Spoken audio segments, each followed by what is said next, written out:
Aking uumpisahan sa paggawa ng bangka. Ako ay nagguhit muna ng pinaka-outline ng bangka at aking ginamitan ng cutter para mas papadali ang aking paggugupit. At ito ay ang bangkang gagawin ko ay isang simbolismo sa aking maikling kwento na ang pamagat ay paalam sa pagkabata.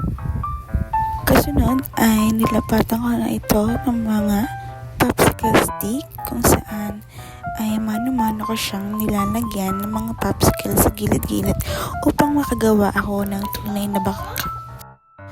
At ayan na ang pinaka-outline na bangka na aking ginawa.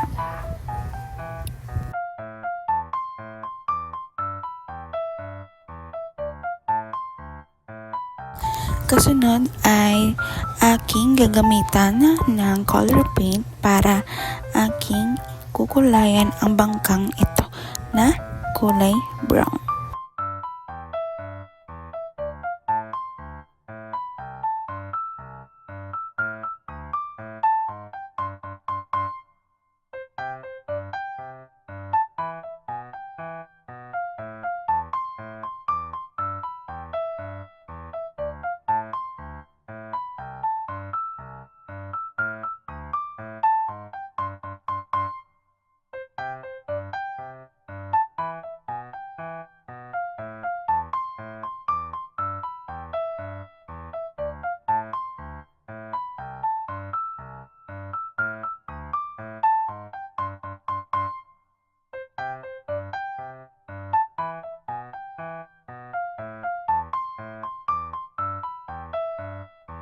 At ito na ang pinaka-outline ng aking bangka.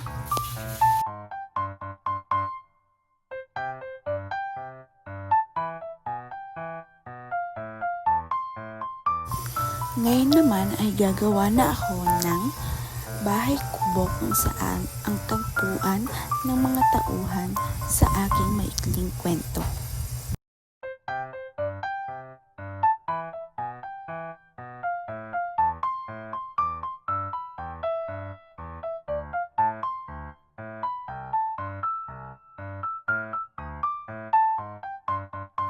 At ito na ang pinaka-draft ng aking bahay kubo. Kasunod naman ay nagputol lang ako ng illustration board at gumawa ako ng scenery kung saan makikita rin ito sa maikling kwento. At ako ay nagpaint lang gamit ang mga blue at dark blue kung saan makikita ang kalangitan at ang karagatan. At ito na ang pinaka-final output. Kasunod naman ay nagputol lang din ako ng styrofoam at aking kukulayan ito para maging bato sa gilid ng aking maikling kwento. At ayan na, nagbudbud na ako ng buhangin sa illustration board at ito ang pinaka-sahig sa aking maikling kwento. At ngayon naman, aking pinagpatuloy ang aking paggawa ng bahay kubo sa aking maikling kwento. Sumunod naman ay akin ang nilagyan ng bubong at kung saan ito ay kinuha ko lang sa gilid-gilid at aking nirecycle lang upang makabuo talaga ako ng parang realistic na bubong.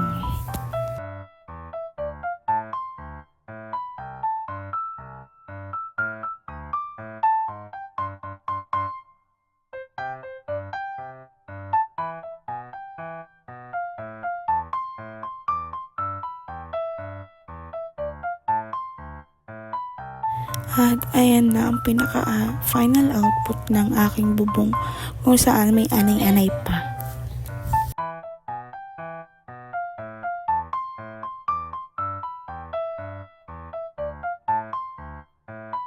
Sunod naman ay akin nang pipintahan ng kulay brown, black, and gold upang makabuo talaga ako ng parang realistic na bubong.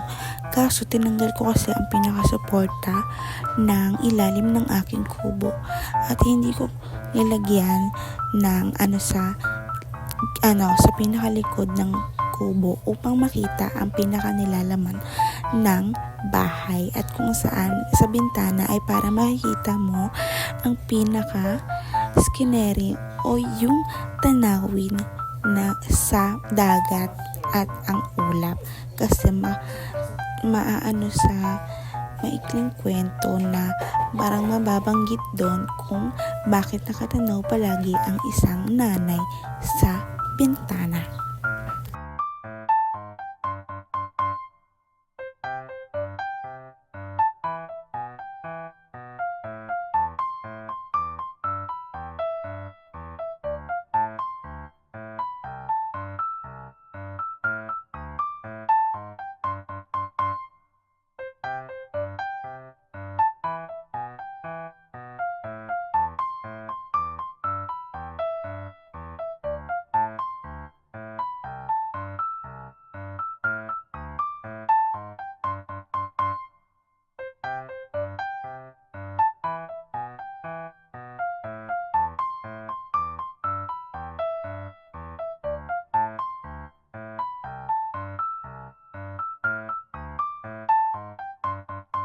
At ayan na ang pinakatagpuan sa aking maikling kwento.